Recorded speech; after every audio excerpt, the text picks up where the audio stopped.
денеска може би ја имаме централната тема од нашиот поведен курс.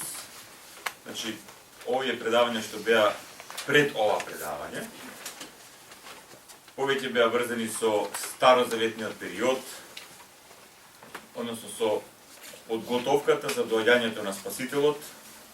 Ако веќе говориме за Спасител, тогаш ние говорихме за тоа зошто е потребен Спасител, во што да не спаси, како сме се нашле во таа состојба во која ни треба спасение и така натаму и така натаму. Значи во минатите предавања говоревме за тоа кој и каков е тој Бог што ни се откри и кој е творец на сите димензии на постоењето. Потоа говоревме за смислата на постоењето, на сето тоа што е создадено од Творецот.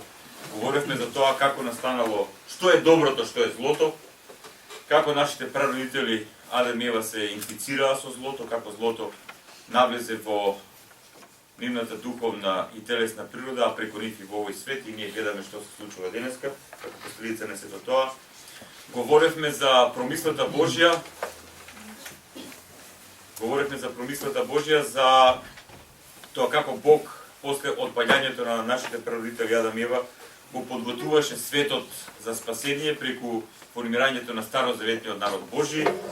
Говоревме за улогата на пророците, говоревме за улогата на Тората или на законот, како што вели светиот апостол Павле, како патоводител или оној што не води до Месијата и така натаму.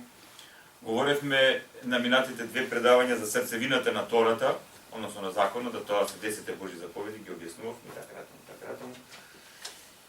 И се сеќавате тие што беа на предавањето, дека тој закон што го дал Бог е најсовршениот етички закон кој постои на планетата Земја, арно ама, тоа пусто арно ама, што вика апостол Павле и останатите апостоли, законот стана проклетство. Зошто? Затоа што Бог открива еден совршен етички закон, но луѓето се отпаднати, луѓето се инфицирани со злото, луѓето се од таква духовна состојба во која се и наместо законот, оној што требаше нас да ни, односно прво на еврејскиот народ да му помогне да разликува добро од зло, вистина од лага, законот стана проклетство затоа што не може да го исполнува. Говоревме се сеќавате за таа работна организација, да има таму за таа пример која правевме, работна организација, и сега имате луѓе кои ги исполнуваат правилата, луѓето кои не ги исполнуваат правилата. Но не мора да значи дека некои што ги исполнуваат правилата и се праведни. Може да исполнуваш правила од многу причини. Ако го исполнуваш законот, односно ако ги исполнуваш правилата, не мора тоа и навистина да те направи праведен човек, затоа што од многу причини луѓето ги исполнуваат правилата. Но тоа е тоа.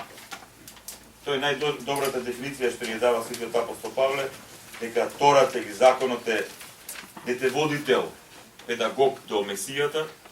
На тој начин и преку законот Бог, тој што е вечниот, го подготвуваше. Самата Тора е натопена, односно законот, Мојсеевото петокнижие е натопена со очекувањето на Месијата.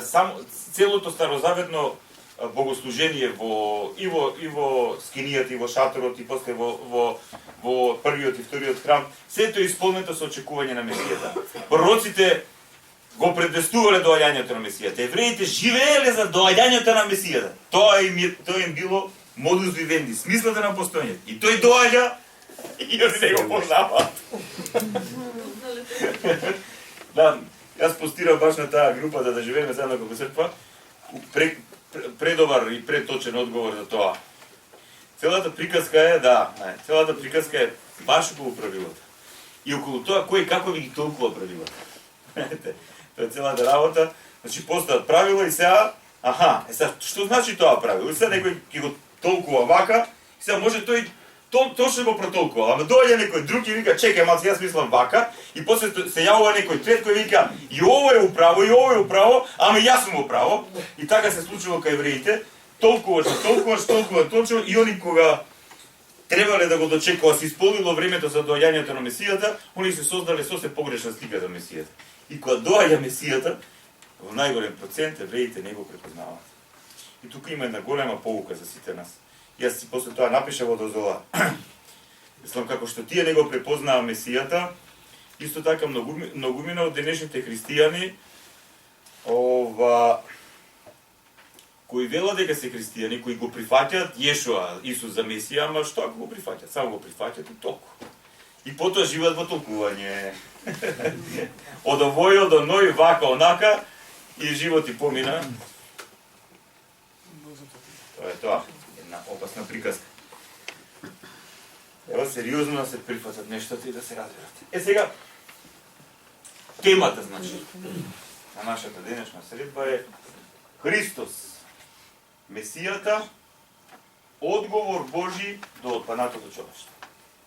Значи, Христос, Месијата, одговор Божи до отпанатото човештво. Како што јас секој што го правам, ја објаснувам и самата тема, збор по збор. Значи, многумина, знам дека повеќемина од вас го знаете, но да повторам, може би некој не го знае, не е информиран. Ние, христијаните, значи го употребуваме терминот Христос за оној кој е наш спасител. Но всушност што значи тоа Христос? Тоа е грчки превод од еврејското Месија, Меших, што значи помазаник. Но што значи тоа помазаник? Што значи помазан? Помазан. Со што помазан? Да, со што помазан? Зашто помазан и така натаму? Во Стариот Завет, значи овластување да се исполнува Божјата волја. Во Стариот Завет, за да имате овластување дека говорите во име Божјо, тоа овластување се добивало преку помазување со посебно подготвен елеј или масло или миро, како сака, со посебни субстанции, така натаму, и тоа денеска го правиме ние во православната црква. Значи, и пророците, и царевите потоа се помазувале, односно на тој начин се овластувале, односно тоа миро или тоа масло, еле, како сакате, ја символизирал действото или делувањето на Божјиот дух во тие личности. Тие личности се потикнати од Бог и самиот Бог ги овластува да ја сведочат Божјата волја. Значи пророците, царевите и така натаму. Видите, проблемот на овластувањето е многу сериозен проблем. Кој е овластен за што? Денеска било кој од нас може, како што тоа и се случува, да се прогласи себе си за било што. Но дали тој што се прогласува за било што, има овластување да биде тоа, зашто тој се прогласува. Например, еве Александар, дали ти можеш да излезеш на улица и да им бараш лични карти на луѓе? И да ги стопираш овие автомобилите, да им бараш дозвола, и случајно ако немаат сега зимски гуми, зинџири и така натаму, да им земеш по колку, по 50 евра. Можеш? Зашто не можеш? Може, во име на жена му може. Молам? Не можеш. Не можеш, како не можеш? Можеш, сега види, да. Сега можеш, замисли, можеш и да ги излъжеш. Можеш, се можеш. Се можеш. Еве, например, некој од вас сака да помага на луѓето и да биде лекар. И си направи, например, своја ординација таму и да прима болни и да ги лечи. Затоа што сака. Може. Може. Како може? Може, ама не може. Ке отиде таму во лекарска комора, дај диплома, дај ова, дај ама кај. Да, не можеш, знаеш. Видете, во овој свет многу работи не можете да ги правите без овластување, ама да говорите за верата може. Да. Тоа е тоа. Денеска многу работи не можете да правите, но да зборувате за Бог, за тоа како го доживувате Бог, како вам тоа ви се сонило, како вие го доживувате, како вие го толкувате, секој се прави како што сака. Така во Стариот Завет. Така во Стариот Завет имало и лажни пророци. Но ние, кај вистинските пророци, имаме сведоштво за тоа каква казна требало да ги снајде лажните пророци. Пошто лажниот пророк, лажниот учител е најстрашна работа. Знаете зашто?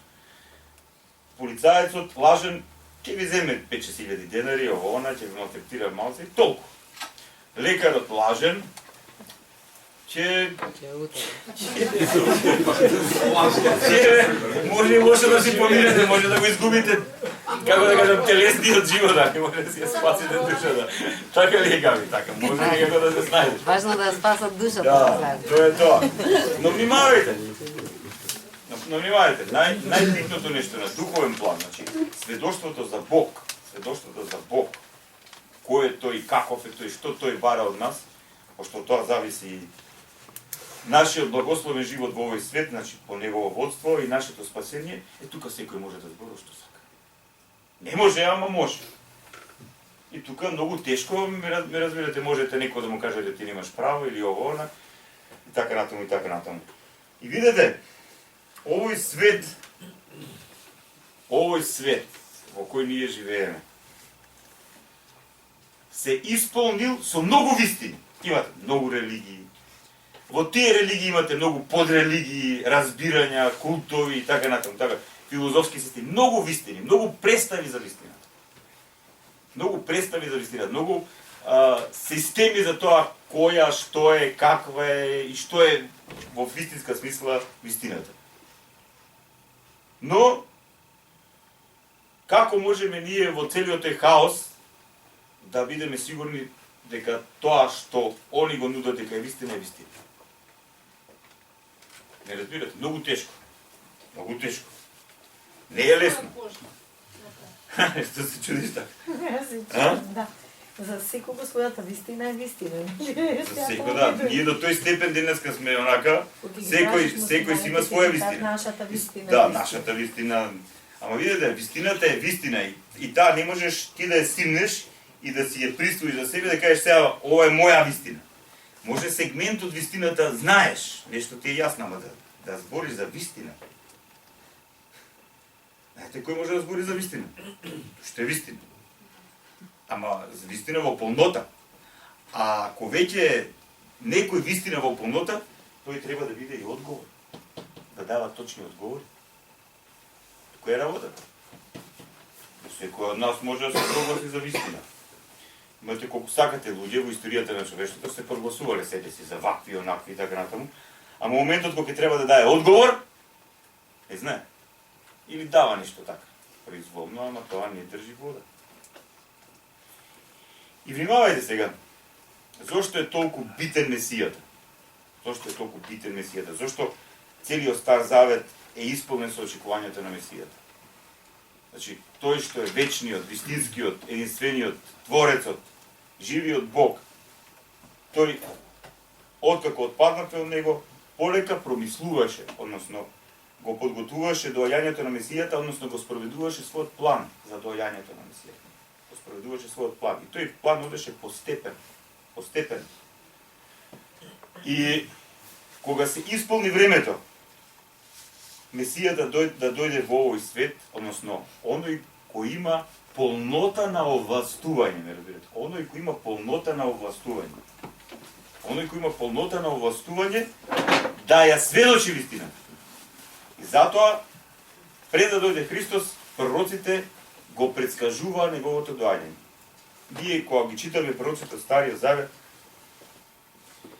ние буквално, кога ги анализираме нивните пророштва, ќе имаме посебно предавање за тоа, ние гледаме дека секое пророштво всушност ни открива каков ќе биде Месијата, кои ќе бидат неговите дела, на кој начин ќе се пројави тој и така натаму. Дури имаме пророштво и кај ќе се роди, имаме пророштво и како ќе пострада, имаме пророштво и дека ќе биде предаден за 30 сребреници и така натаму. Значи, имаме во 21-виот псалм Давидов, Боже мој, зашто ме остави? Тамо буквално, онака како, светиот цар и пророк Давид да бил пред крстот и да ги гледал сите тие нешта што се случило со Месијата. А и после тоа, откако во тој псалм има пророштва не само за страдање на Месијата, туку и за неговото воскресение, и за ширењето на вистината кај сите други народи, дури за воскресението на мртвите и така натаму. Видете, сето тоа кога се собере, буквално сите пророштва се исполнуваат на оној кој се роди во Витлеем. И роѓањето на Месијата беше предскажано дека ќе биде во Витлеем, дека ќе биде од девица, во градот на царот и пророкот Давид, ќе биде од неговото колено, од Давидовото колено. Сите работи се исполнија. Сите работи се исполнија за оној што ние го знаеме како Јешуа од Назарет или Исус од Назарет. Сега внимавајте. Значи, кога ние велиме христијаните Христос е вистината, многумина може да кажат, че ќе малце, од кај ќе знаеш дека Христос е вистина. Првото нешто е пророштвата од Стариот Завет. Значи, пророштвата на луѓе кои живееле со векови пред него, кои буквално се исполнуваат до точка, до заприка во личноста Христос. Значи, пророштвата од Стариот Завет, кои се исполнуваат на него. Понатаму, велиме Христос, Месија, помазаник. Овластување. Кој му дало овластување? На Јешуа, кој е вистински човек и вистински Бог во исто време. Кој? Отецот. Ама внимавајте се, евреите го гледале Јешуа како човек. Како човек. Како Исус ја започнува својата мисија? Како Исус ја започнува својата мисија? Со крштевањето. Што се случува на крштевањето? Светиот Дух. Ова е мојот возлюбен син. Светиот Дух во вид на гулаб застанува на него, тоа е сведоштво. И Отецот Небесен говори, внимавајте, ова го слушаат многумина. Сите што биле тамо присутни го слушаат. Јас неколку пати тоа го потенцирав, сигурно се сеќавате. Во исламот се говори дека Бог му се јавил на Мухамед. Нема сведоштва дека тоа се случило, освен тоа што Мухамед го зборува. Но никој друг не може да посведочи. Нема други све. Нема пројава на оној Бог што они го нарекуваат Аллах. Нема пројава, ме разбирате. Ние читаме Стариот Завет, Новиот Завет, има пројава, Бог се пројавува и тоа пред мнозина. Тамо нема пројава. Значи, Бог, како што ни веруваат, му диктиран од внатре преку Джибриел, преку Габриел, архангелот, сега они како си го разбираат и тоа е многу интересно, сури или откровение, тој ги кажува наизуст, после тоа неговите ученици ги запишуваат и така натаму. Што запишале, што не запишале, не знам, тоа е по смртта на Мухамед се формира Куранот тако како што и тоа е многу интересна работа како се формира Куранот. И они сега велат, еве ова е Божјо откровение. Чудото на исламот е Куранот. Ама кај се пројави Бог? Да викам, добро, кај се пројавува вашиот Бог? Каде? Чудо некое, кај се пројавува? Каде? Ние гледаме Бог, оној што е, во Стариот Завет имате илјадници негови пројави. Во Новиот Завет, Јешуа, Синот Божи, кој станува човек, се крштева, оно што се потопува во водите на реката Јордан од страна на Јован Крстителот, ама Светиот Дух во вид на гулаб застанува над него и се слуша глас. И тоа не еднаш. Потоа кога воскреснува Лазара, потоа на преображението на гората, колку сведоштва има. Значи Бог, а да не зборуваме за самиот Христос, кој е Богочовек. Бог кој станал човек. Син Божи, Логосот Божи кој станува човек. Бог се пројавува, Бог е жив, Бог е действен. Не е книга, разбирате, не е филозофски систем. Значи самата вистина станува историска личност и влегува во овој свет. Самиот Логос, самиот Син Божи, тоа го зборувавме на првото и на второто предавање и така натаму. Самиот Логос, самиот Син Божи, самиот единроден Син Божи, оној кој е совечен со Отецот и Светиот Дух, едносуштен по природа со Отецот и Светиот Дух, тој кој е вечен, кој е над просторот и над времето, тој својата човечка природа ја зима преку Дева Марија, да и преко Светиот Дух и станува реална личност која реално се крштева од страната на Јован Крстителот, кој е подготвен за таа мисија од самиот Бог. Јевреите тоа го знаеле, пошто он го исполнувал оно што пророкот Исаја го говорил, го предскажал дека треба да се подготви доаѓањето на Месијата. Он го подготвил еврејскиот народ за доаѓањето на Месијата. Кога се крштева самиот Месија, Светиот Дух и Отецот говорат, сведочат за него. И да не зборам како што говорам и за многу други сведоштва и пројави. И затоа, внимавајте, христијанството, според нас христијаните, не е една од религиите во овој свет. Ако христијанството е една од религиите во овој свет, тогаш целата личност Христова е тотално релативна. Релативна. Ако христијанството е само обид од оздола вака, со човечки сили да се дојде до одговор некаков за смислата на постоењето, за тоа зошто ни се случува сето тоа што ни се случува во овој свет, христијанството тогаш би било една од религиите. Но ние христијаните велиме дека христијанството не е една од религиите. Христијанството е Божјо откровение. Христијанството е одговор Божи. Одговор Божи. Сега да се вратиме на Стариот Завет. Бог во Стариот Завет ни дава закон, ни дава правила. Арно ама видовме правилата. Без сила на Духот Свет, со падната огревовена природа, во овој ненормален, болен и отпаден свет, како ќе живееш? Хаос. Ја гледаме ние историјата на Старозаветниот народ Божи, на еврејскиот народ. Трагедија до трагедија. Многу се мали периодите кога они живееле во благословот, во полнотата на благословот и водството на Јахве. Многу често се случува нивното отпаѓање. И они самите осознаваат дека немаат сила. Немаат сила. Нема сила. И денеска најголемиот проблем, кај најголемиот процент од луѓе кои сваќаат дека имаат потреба од вистина, од смисла и така натаму, и кои ќе разберат и кој е смислот и кој е вистината, веднаш им се отвара проблемот. Сила нема. Сето тоа е убаво, вистината, вака треба, ама немам духовна сила. Сила нема. Ние сме разбиени луѓе. Стан зборам за едно внатрешно духовно разбиение, една ваза убава порцеланска која кршите и после што правиме? Оди лепија. Па ќе ја слепиме ние, ама тоа треба време. Када треба време. И затоа кога човек ќе се осведочи за вистината, ама самото осведочување дека постои вистина, не значи дека самиот ти си станал вистина, односно самиот ти си се вистина. Не разбирате? Тоа е многу битен момент, тоа е цел процес. И сега, ние христијаните велиме, христијанството е Христос. Христијанството е еднакво на Христос. Христијанството без Христос е ништо.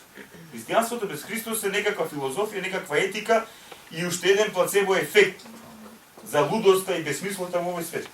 Тргнете од Христос од христијанството и нема ништо.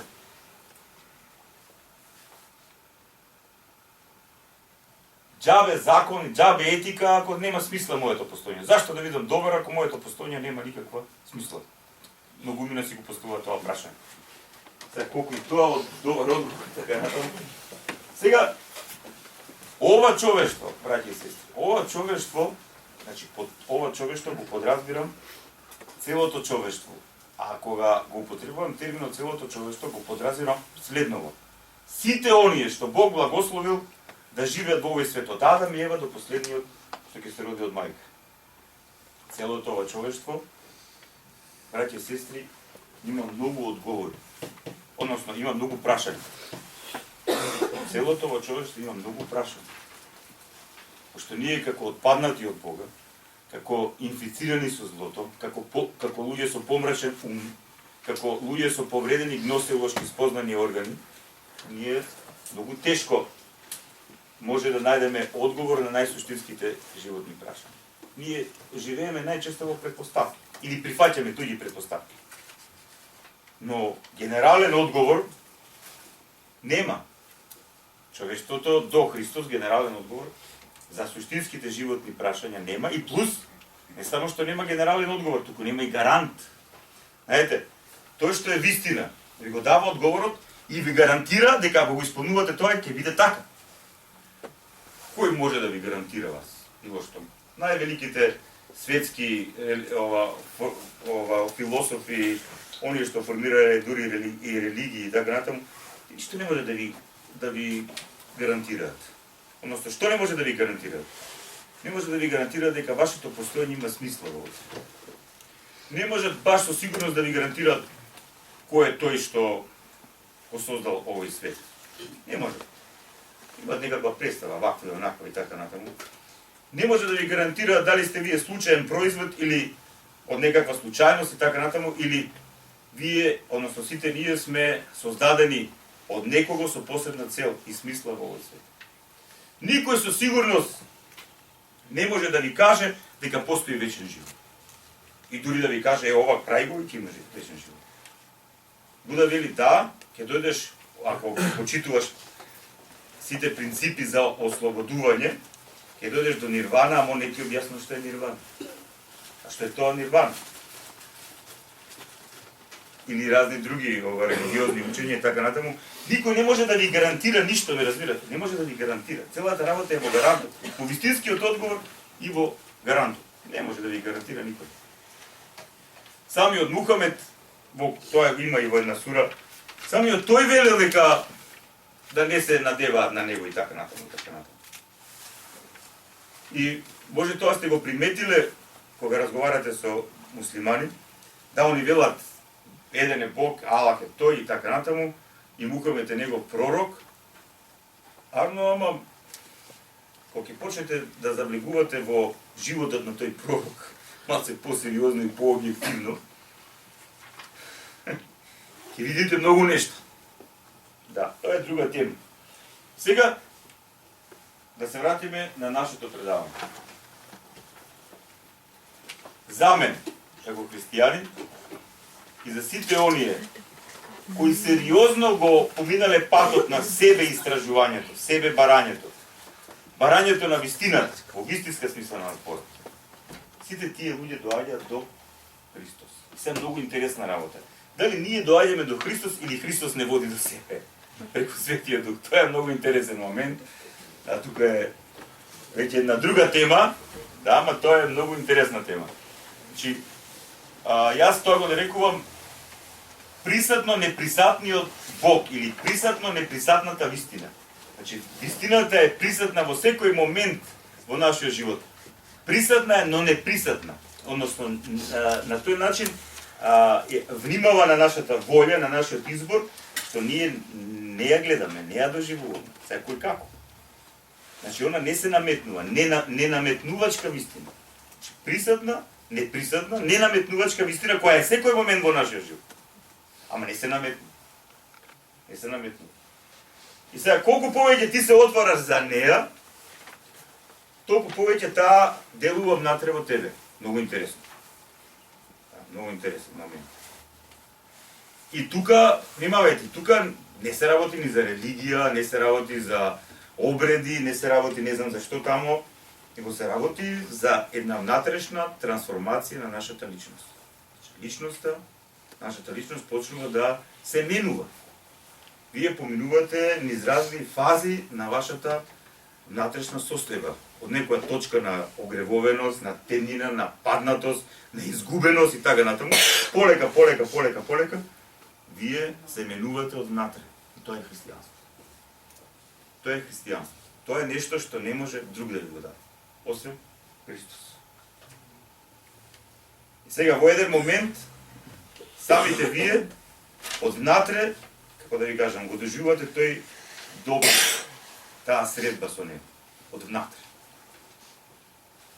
Чуден е тој пат, кај секого, ама ако не се случи тој пат, тогаш само ќе останете на формално исполнување на христијанските обреди.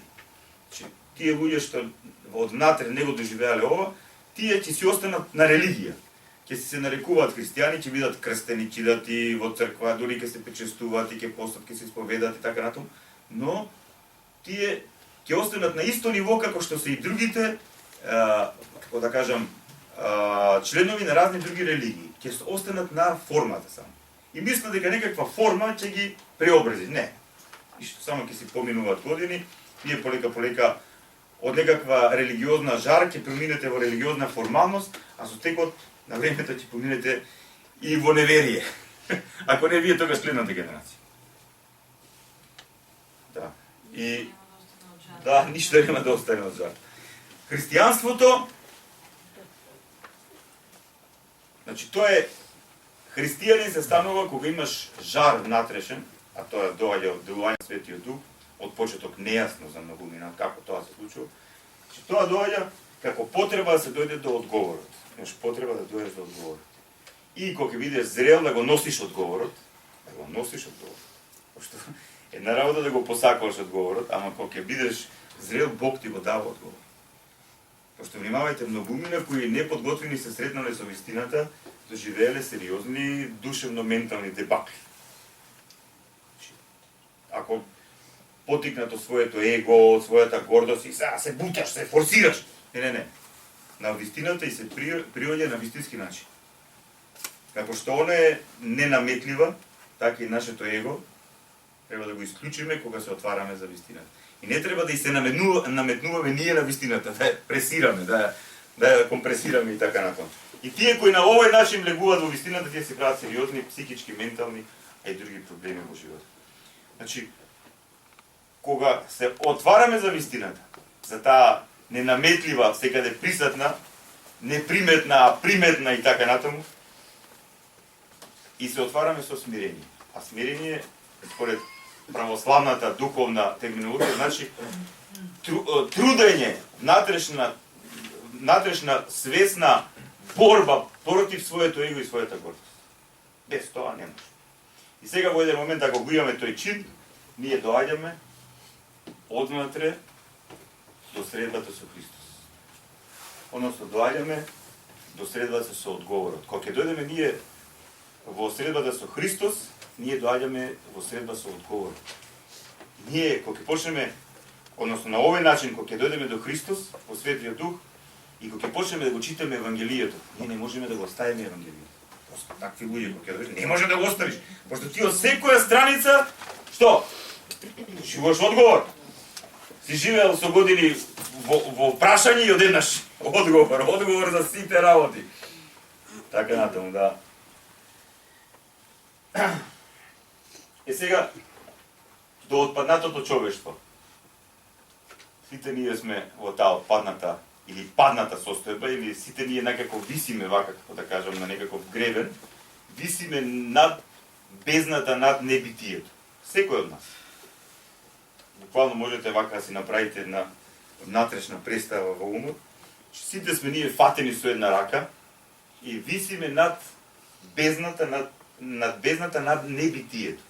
Значи, дали сте некој сте биле во таква состојба да гледате нешто длабоко, што нема крај доле. Темнина. Се возеле со брод, па знаете. Многу интересна работа. Сте возеле со брод? Да, одеднаш само црно околу тебе, црно надоле. И па ние сме на духовен план, секој од нас на духовен план е во таа состојба. Само што некој е свесен, некој не е свесен. Да. И кога станеме свесни, а свесни стануваме кога ќе имаме сила да видиме како од дозгора ни се пружа рака. До тој момент Господ не ни го отвара умот за да станеме свесни, затоа што може да што? А може да полудеш. Значи замисли, имаш свесност дека си на бездна на небитие, немаш никаков одговор, немаш никакво смислено постоење и ти уште си свесен за тоа. Тоа пука умот и затоа многумина полудува.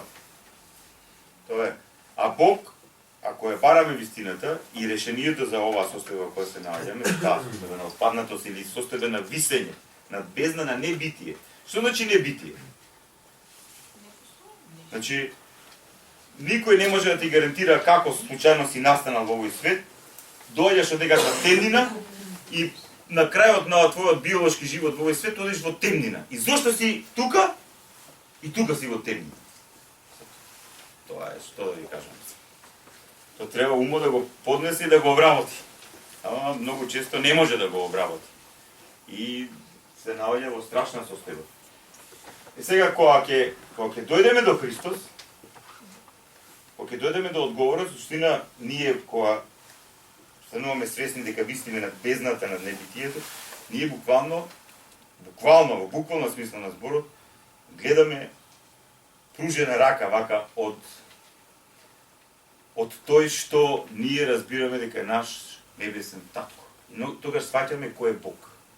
Дека не е Бог ваков и таков и не знам тамо што, туку Бог е нашиот небесен татко, кој промислува за спасение, односно за отргнување од оваа состава во која премалку говорев, на секое човечко битие во овој свет. И за да секое човечко битие во овој свет биде повикано кон спасение, Небесниот Отец ја подава својата рака преку силата на Светиот Дух, преку Христовото присуство во овој свет. Преку Христовото присуство во овој свет. И тогаш ние кога на таа пружена рака ќе одговараме со нашата рака и кога ќе се спои, кога ќе се направи тој контакт и така натаму меѓу Творецот преку неговиот Логос, Син, во Светиот Дух и во нашиот дух, во нашата личност, тогаш започнува всушност нашето отварање за вистината, тогаш ние започнуваме да разбираме кој е Христос, започнуваме да го разбираме одговорот, тогаш започнуваме да го живееме одговорот и тогаш веќе започнуваме да разбираме што е вечност и тогаш веќе после некое време разбираме и зашто Бог не промислил и не создал и во овој свет и на вечен план. Видите, тоа е христијанство. Во вистинска смисла, суштината на христијанството е ова. Се друго е само одивка. Ова е христијанството. Ама сето тоа преку Христос. Сега вака, не случајно ви го дадов овој текст. Има ли некој од вас што го нема овој текст? Пред него. Го нема.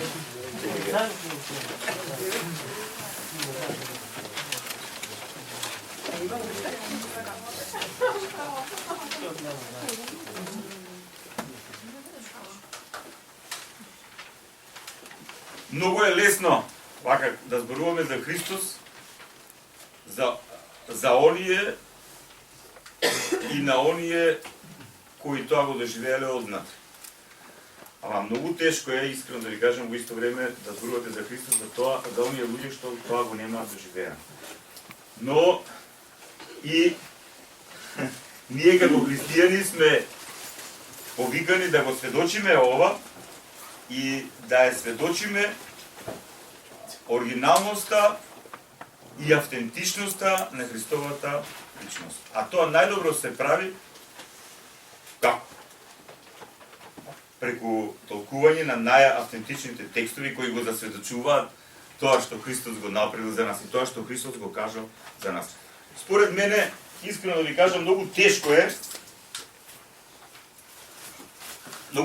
во Светото писмо, особено во Новиот Завет, да изберете кое место е така најсилно. Имате многу силни места. Сите 4 евангелија се, што да ви кажам, дијамант до дијамант.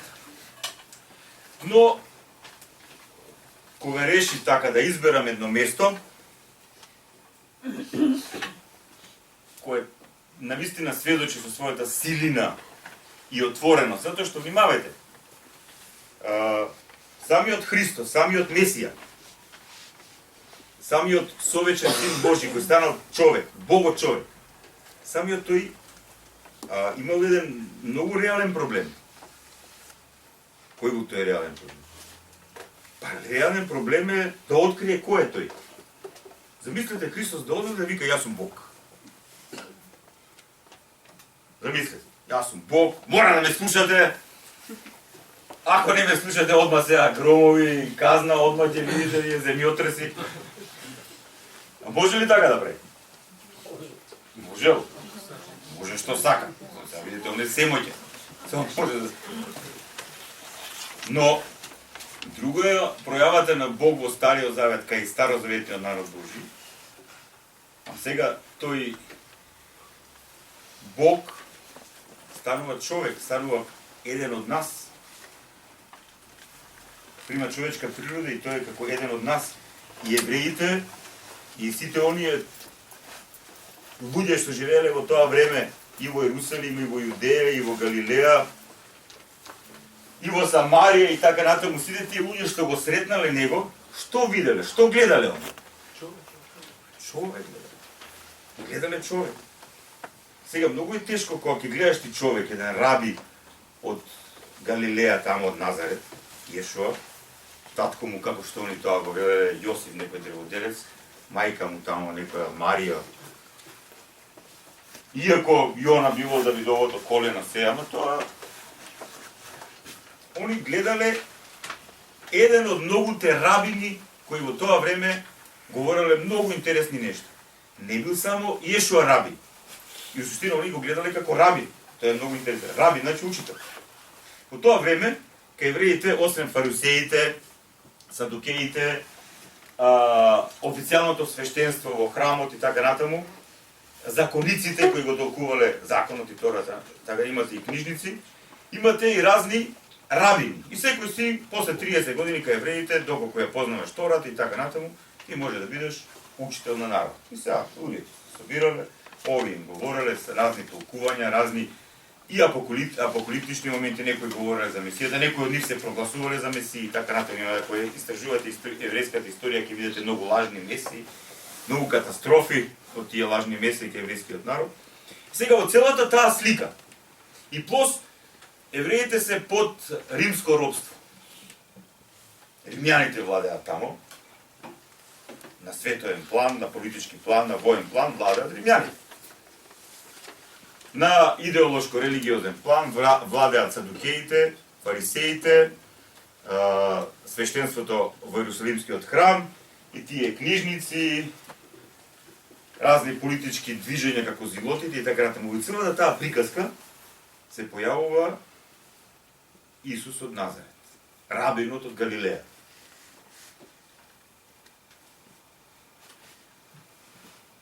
Како и многу други, он со ништо од својата надворешност не се разликува од нив.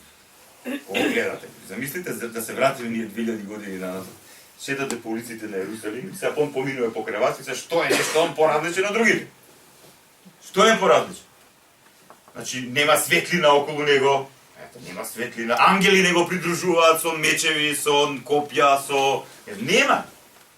Гледате, он вели самиот за себе, немам глава кај да послувам, не разбирате? Гледате гледано од надвор еден скитник, учител. Тоа гледат. Тоа гледат. Харно, ама, тој рабин од Галилеја говорел така, како што никој пред него не говори.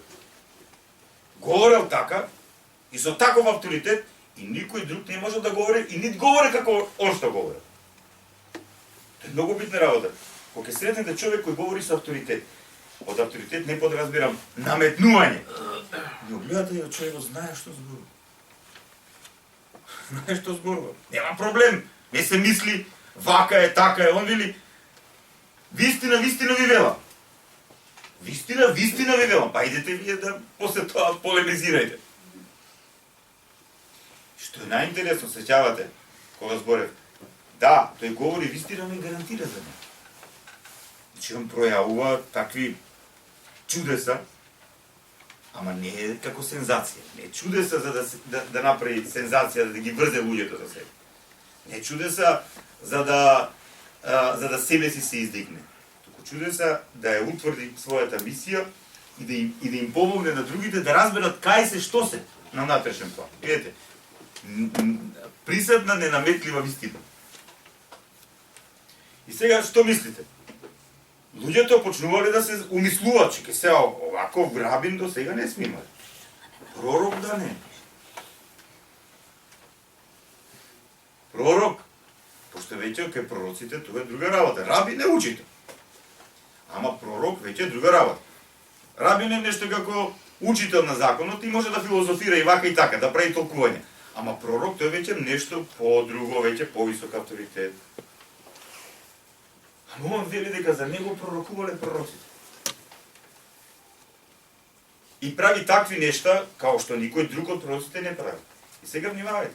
Тоа било интересно за сите луѓе што размислувале во тоа време. Било интересно и било крајно, како да ви кажам, битно да се осведочи дали тој навистина е тој или не.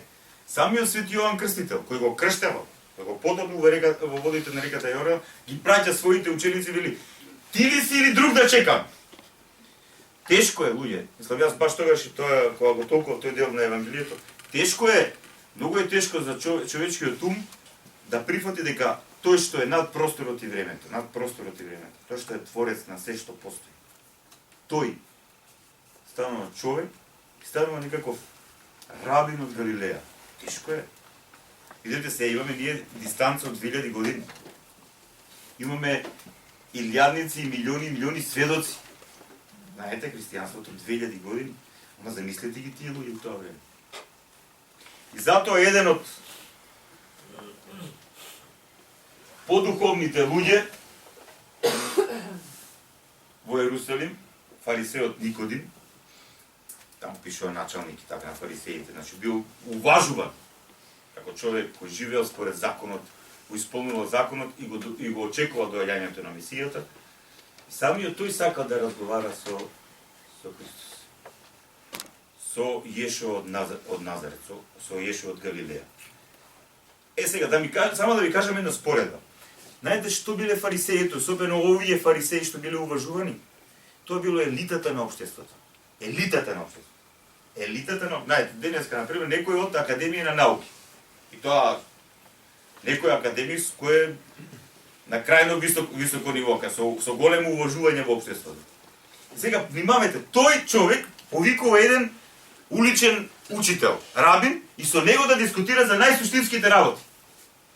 Пошто кога го читате тој дел кај Јован, во 3 глава, треба знаете кој кај кого оди. И пазете, ние секогаш си го доживуваме Исус како што си го доживуваме, како Бог човек, ние си знаеме дека, ама никој не знае тоа. Ќе прочитаме тој дел.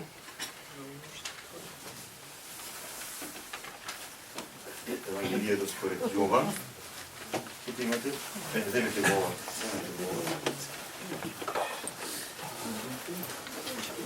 Мали групи.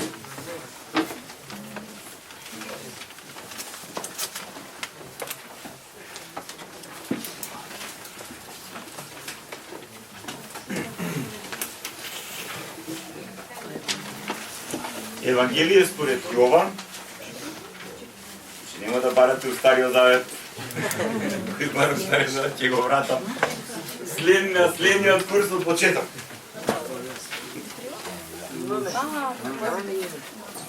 Која глава? 3 глава.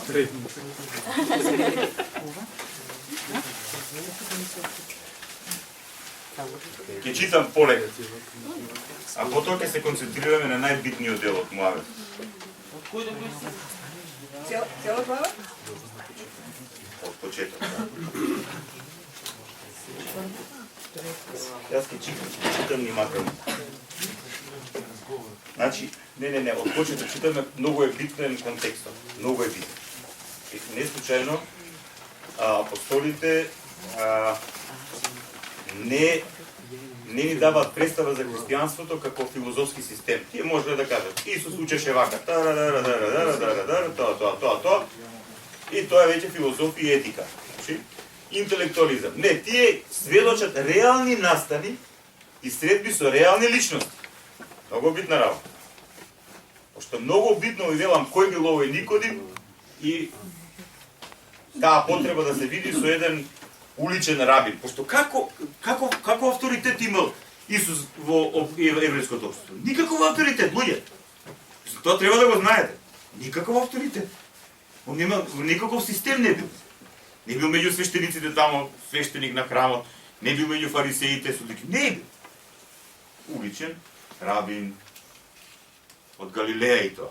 Кога ви кажете во Јудеја, во Ерусалим, кај елитата тамо на еврејскиот народ, дека дојдеш од Галилеја, имате тамо кај Јован Изода, кој што добро може да дојде од Галилеја, замислите. Ама сето тоа си има Божја промисла. Сега ќе читам, па вие внимавајте. Меѓу фарисеите имаше еден човек по име Никодим. Началник јудински, тој дојде кај Исуса ноќе и му рече: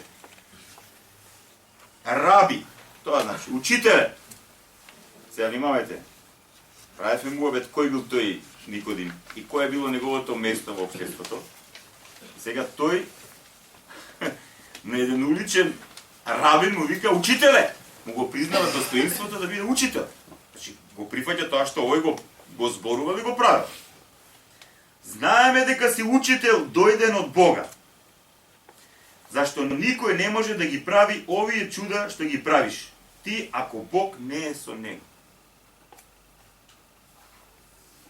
Внимавајте, не му вика Исус на Никодим. Слушај, Никодим, јас сум учител. Јас сум дојден од Бога. Јас не можам ова да го правам ако не сум... Не, обратно. Значи, Никодим, а и сите други кои мислеле, кои ја барале вистината, чекај малко се, ова не може секој да го прави. А Исус му одговори и му кажа, вистина, вистина ти велам. Ако некој не се роди од озгора, не може да го види Царството Божие. Христос тука оди ин медиас рес, во суштината на нешто.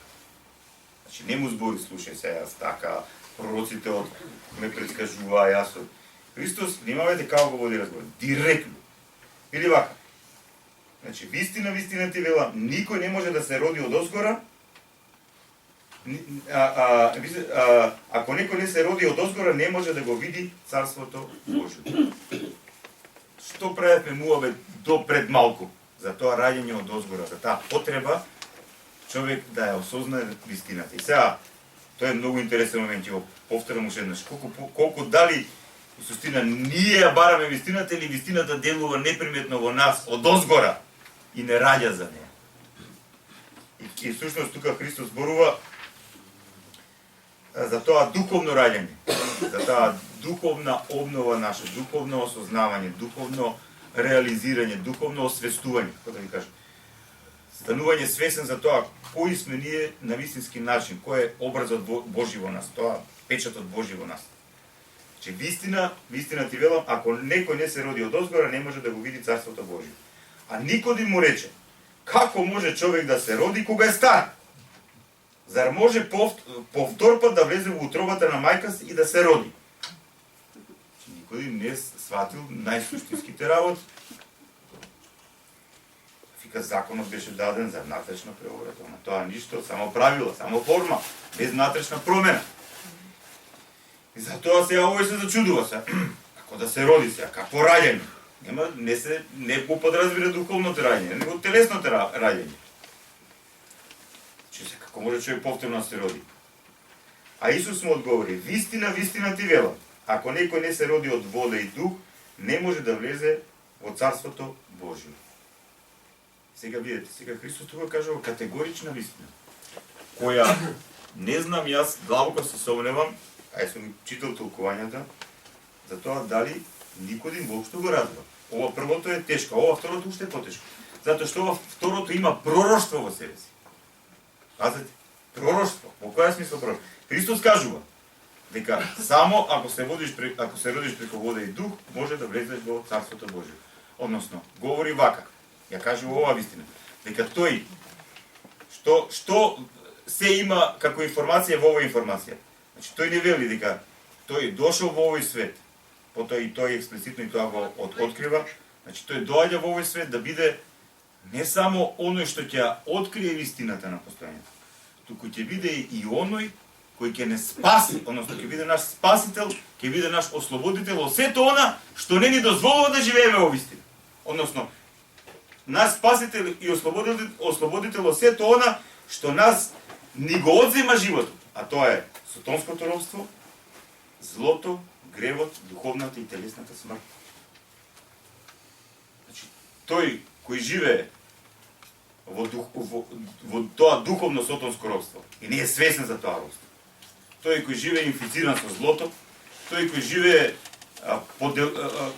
по делувањето на злото кое во него прави огревовен начин на живење, во промашување, тој што живее во духовна усмртеност, во духовен нокдаун, и тој кој само животот го доживува на телесен план и мисли дека или е свесен или таква свесност има дека со неговата телесна смрт се престанува, таквите луѓе со една таква духовна состојба не може да стане свесни за вистината и за она што Христос го нарекува Царство небесно или Царство Божие, но со таа совршена состојба на постојање за која Бог не повикува од овој свет. Не може. Значи, преку вода и дух, односно кажува, јас ќе пострадам на крстот за вас, ќе бидам ваш ослободител, ќе бидам наш искупител и после ќе го испредам Светиот Дух и секој оној што ќе сака да влезе во таа совршена состојба на постојање, ќе треба преку вера во мене да биде крстен. Тоа учество во светата на крштевање. Тоа е духовно раѓање, бање на повторно раѓање, го нарекува тој чин апостолот Павле, апостолите, останатите апостоли. И потоа, после крштевањето водно, имаме крштевање во Светиот Дух. А крштевањето во Светиот Дух или исполнувањето со Светиот Дух, таа преобразба во Светиот Дух трае додека трае и нашиот живот во овој свет. Тоа Христос каже во пророштво, тоа ќе го направи. Тоа ќе биде формулата за тоа кој ќе сака да влезе во Царството Небесно. Значи, ако некој не се роди од вода и дух, не може да влезе во Царството Божие. Зашто роденото од тело, тело е, а роденото од дух, дух е. Овде има многу сериозна проблематика. Многу длабока. Молам? Многу за зборување. Многу да. Значи, Христос... Видете, нашето телесно раѓање во овој свет не е по наша воља. Ние телесното постоење го примаме како дар од Бога и како производ на волјата на нашите родители. Нашето биолошко постоење. Ама нашето духовно постоење, тоа наше духовно раѓање, нашата желба за вистина, за вечност и така натаму, е нешто што е плод на нашата волја, слободна решеност и личен избор. Значи, некои решаваат да останат само на биолошкото постоење, а некои работат на себе, на духовно раѓање. Значи, се формира себе си, сами од себе си се раѓаш. И тоа е многу интересно. Сами од себе си се формираш. Во силата на Светиот Дух и во вистината Божја. Тоа е суштината на христијанството. Се сеќавате предно се говори. И затоа Христос вели: роденото од тело, тело е, ама роденото од духот е дух. Сега, тука е многу широко толкувањето тоа. Што всушност тоа значи? Роденото од дух има нешто што го прави слично со Бога, а тоа е личност. Значи, раѓањето телесно, нашето телесно постоење, и ако останеме само на нашето телесно постоење, ние на тој план со ништо не се разликуваме од животните. Браќи и сестри, со ништо не се разликуваме. Но, ако почнеме да работиме на себе си, односно ако почнеме ние самите како личности да работиме на својата личност, односно ако почнеме ние самите како личности да работиме на својот образ, односно на својот внатрешен идентитет во силата на Светиот Дух, ние почнуваме полека да се формираме себе си, натре во себе. Тоа е така. Што ме гледа за чудо? Како се формираме? Да. Ние се нешто натре во себе подготвуваме за вечност. Што во еден момент нашето тело ќе отиде во земја, ама тоа што сме ние ќе замине во таква духовна состојба за која сме се подготвувале. А по денот на воскресението и страшниот суд, по денот кога Бог ќе го преобрази нашето и телесно тело во духовно и така натаму, ќе дојде тогаш таквите личности кои се раѓаат во духот, тие се раѓаат за што? За вечен живот во Царството Божие. Кога имаме ова духовна средба, ќе ги обработуваме сите овие точки, малце подлабоко. Потоа му вели: затоа не чуди се што ти реков, вие треба да се родите од озгора. Ветро дува каде што сака и гласот негов го слушаш, но не знаеш од каде иде и на каде оди. Така и се секој човек роден од духот. Никодим му одговори и рече: како може тоа да биде? А Исус одговори и му рече: ти си учител Израилев, па тоа ли не го знаеш? Па внимавајте, суштината на верата, суштината на Божјото откровение е ова, бре. Вие може да заколите не знам колку јунци, можете кузне колку жртви да принесете. Можете да се правите кузне колку праведни, ако лицемерно ги исполнувате Божји заповеди. Ако однатре ништо не работите, не се раѓате во духот, не се преобразувате однатре, џабе вие луѓе. Џабе се. И викат: како бе ти тоа да не го знаеш? Ти си учител на народ. И тоа со најголем авторитет. Началник тама на другите учители фарисеи, а они по фарисеите биле познати со најдлабоко и најонака формално, буквално толкување на Божиот закон, односно на Тората и на пророците. Вистина ти велам, ние зборуваме за она што знаеме и сведочиме за она што сме го виделе, а вие нашето сведоштво не го примате. Кога за земни работи ви зборувам, не верувате. Како ќе поверувате кога би говорил за небесните? Сега вика, јас тука ви зборувам за овој сегмент, односно сега внимавајте со кого правим муавет. Значи никој не прави муавет со овоплотен син Божи, со Логосот Божи, кој како човек е пред него. Сега јас тебе ти зборувам за земни работи, ти не веруваш, камо ли сега ти зборам за некои работи кои се од другите димензии на постоење. А да мислите, самиот тој доаѓа од наддимензија. Бог е над сите димензии, над просторот и време. Сега вака. Сега одиме во суштината на нашиот денесен муавет. Христос не вели вака на Никодим. Никој не се искачил на небото, освен оној кој слезе од небото, Синот човечки, кој е на небото. За ваква изјава, кај евреите се оди На крст. на крст. Да. Замислите се еден човек, еден фарисеј кој не е натопен со еднобожието, со Бог кој е трансцендентен, Јахве, над просторот и времето, кој се пројавува на различен начин, и тој што они се плашеле од него, тој што е, како што ли си го доживувале, тук. Пред него, иманентен станува. И овој му кажува, внимавајте, Христос сега му кажува. Сега само Христос кога го говори ова Синот човечки, тој се повикува на пророкот Даниел. Пророкот Даниел има визија, кога пред тој што е вечниот во дни, вечно постоечкиот, се појавува Месијата, Синот човечки. Таму, во пророштвото на пророк Даниел. И по тоа, ние многу често го толкуваме ова Синот човечки како оној кој примил човечка природа. Син Божи, по својата божествена природа, син човечки, по својата човечка природа. Христос кога го употребува во контекст на пророкот Даниел. А го кажа Давид или Даниел? Даниел, да.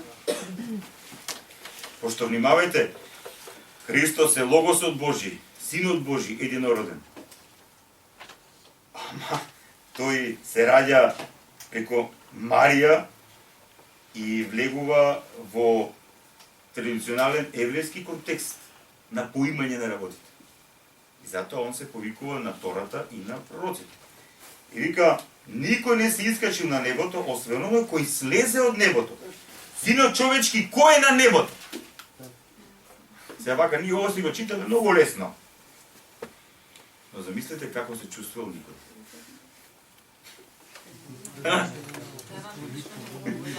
Они пред тоа не го беше јасно.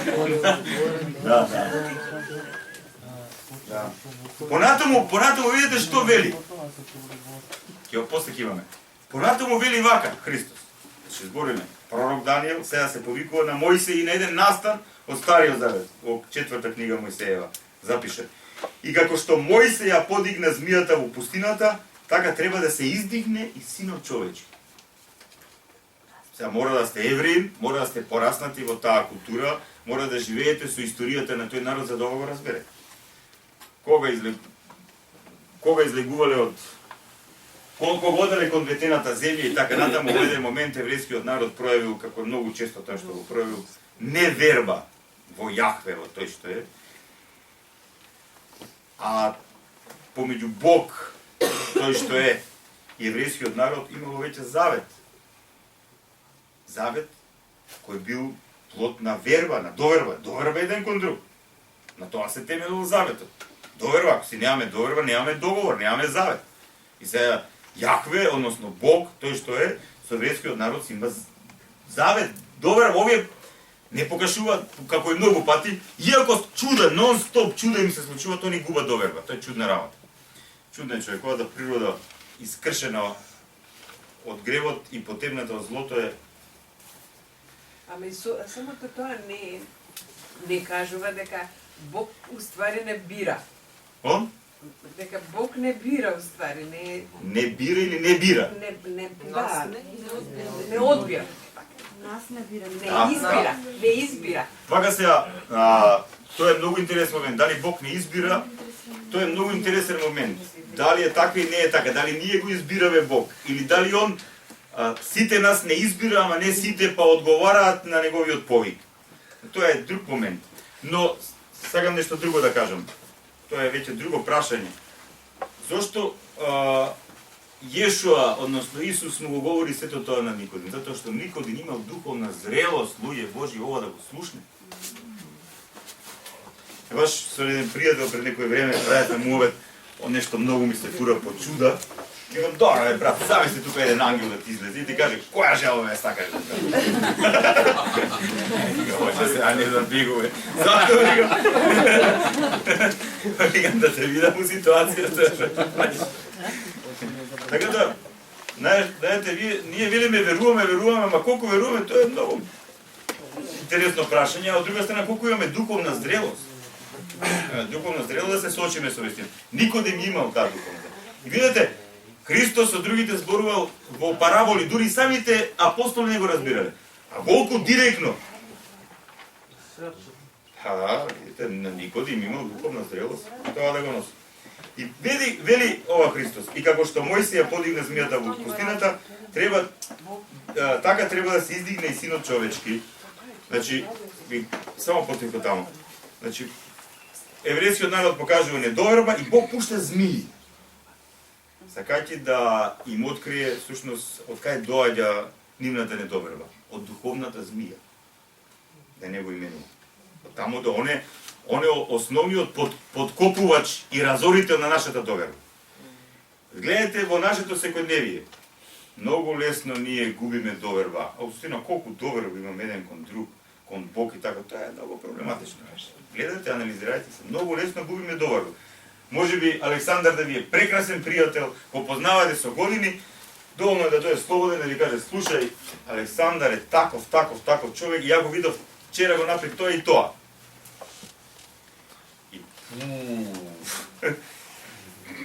Правите му обед да помислите. И сега, ако јас на вистина немам доверба во него, или ако немам здраво рассудување, може да се случило тоа, ме разбира. Секојаш оставате, ама не одите со негација, одма да му лепите етикета. Одма со недоверба. Најдобро е да прашате, што? Така и така, мене Цове ми кажа, мама Цове не му кажувај. Да, тоа е тоа. Сега, верувате е многу интересен момент, многу интересен. Верата, овие губат доверба и Бог им пушта змии и прави бакар на змија, ја стават како раснат, буквално како на крст. И пазете сега, која школа е тоа за духовност. Секој што ќе погледе во багарната змија со вера, отровот ништо нема да му делува. Со вера! Само поглед, со вера. Ги тренирал. О? Ги тренирал. Ги тренирал, да. Тренинг, да. Многу интересно.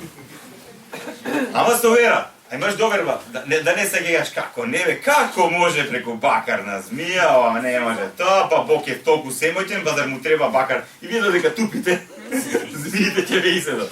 Со вака да поедноставам, ама у суштина најчесто духовниот живот во тупење ни оди, во искривување, во толкување на толкувањето, додека ние се образложиме и така натаму, духовно умираме, што да ви кажам? Да. И како што Мојсија подигна змијата во пустината, така треба да се издигне и синот човечки. Опа! Уште едно пророќство.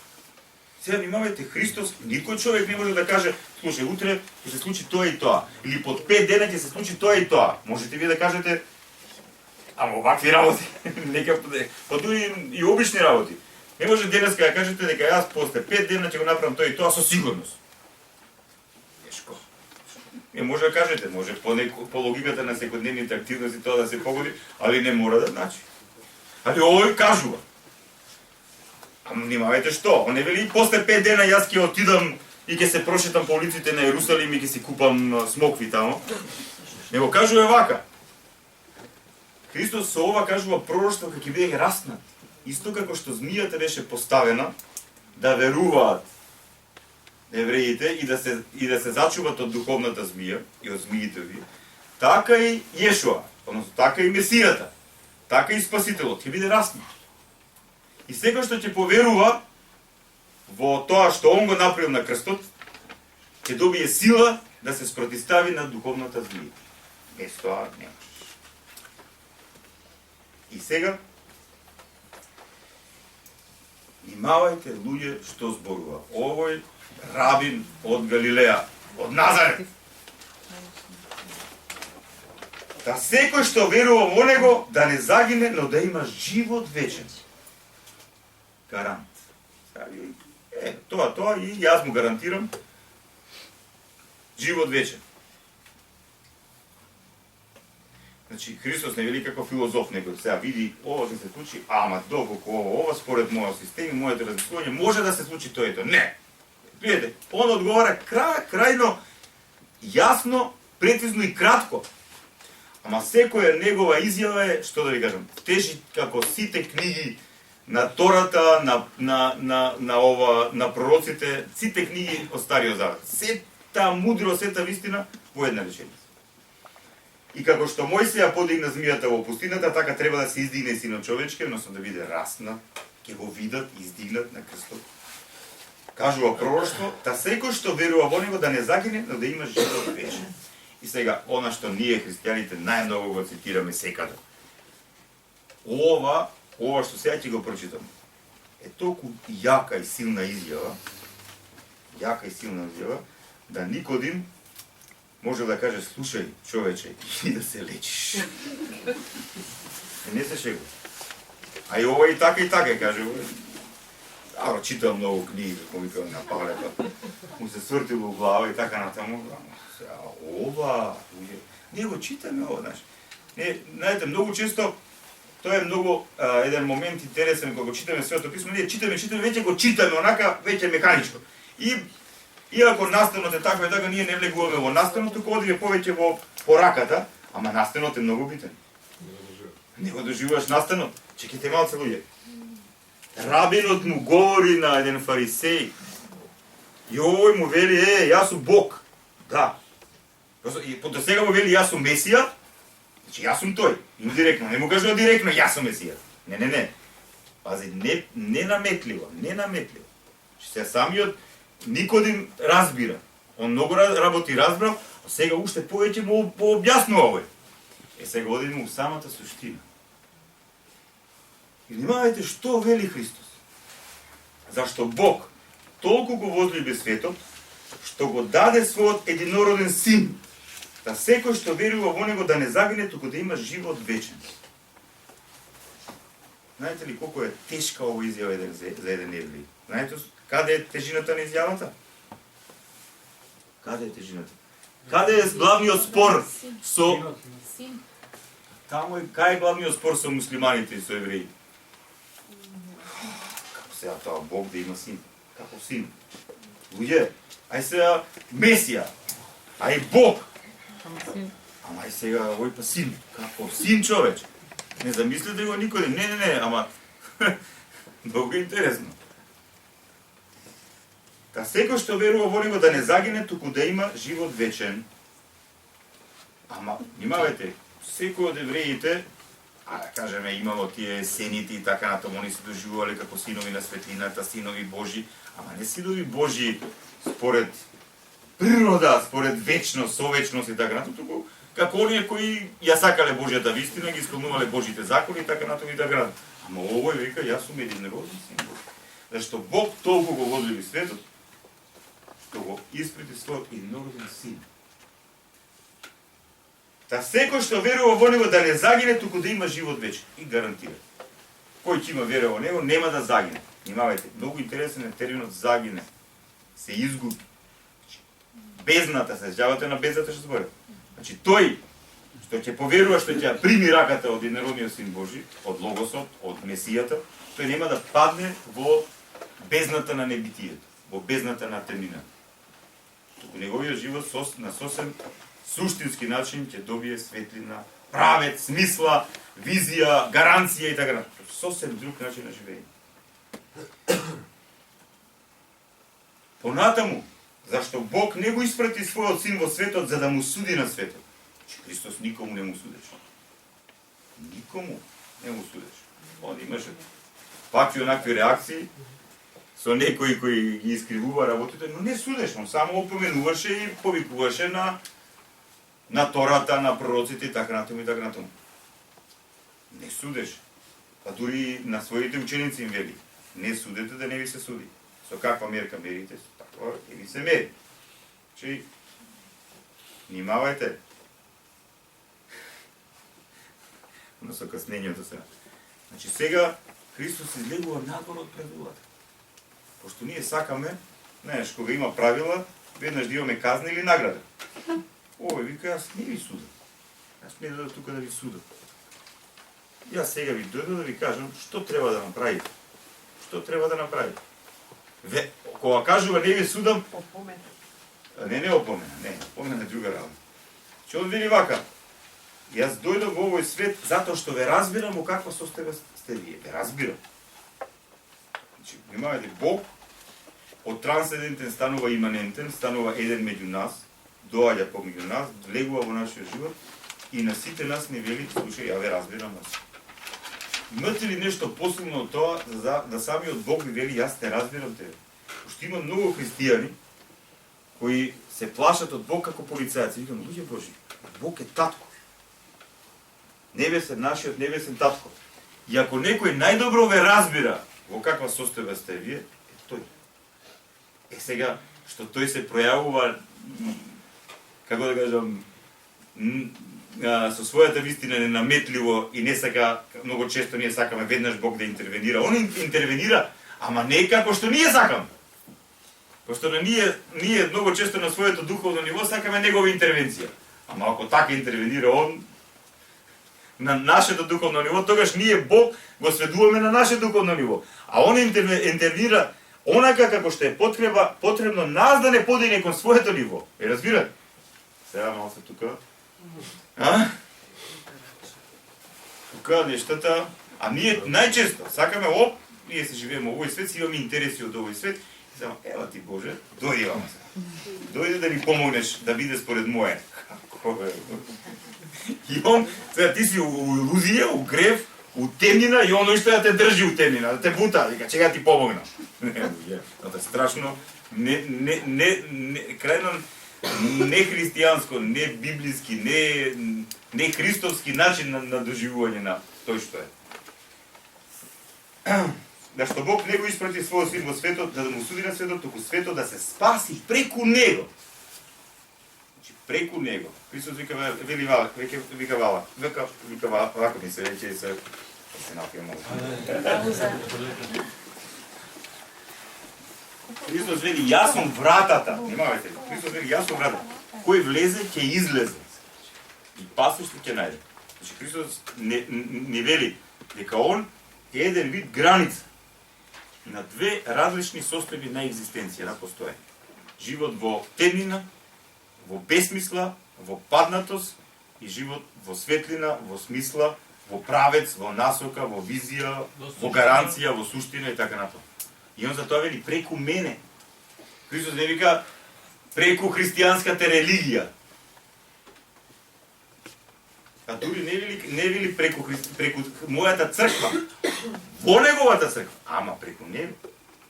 И затоа ви велам, тргнете во Христос од христијанството и ништо не останува. Тогаш христијанството станува ислам, станува јудеизам, станува било каква религија. Ќе биде монотеистичка религија, ама без Христос. Ама христијанството без Христос, христијанството без гарантот, христијанството без ослободителот, ништо. Понатаму вели тој, кој верува во него, нема да биде суден. А кој не верува, тој е веќе осуден, зашто не поверувал во името на единородниот син Божи. Уште едно пророштво, ама ова пророштво Христос кажува за страшниот суд. За страшниот суд. Пошто на крајот на овој свет, Месијата ќе дојде во полнотата на својата слава.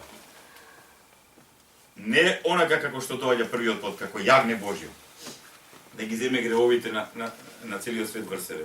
Не како оној кој нема глава каде да послони. Туку на крајот на овој свет, по воскресението на мртвите, Христос ќе дојде во полнотата на својата слава. И оние што духовно се раѓале, тие ќе го препознаат и ќе влезат во полнотата на неговата слава, односно во таа состојба на вечно постоење во Царството Божие.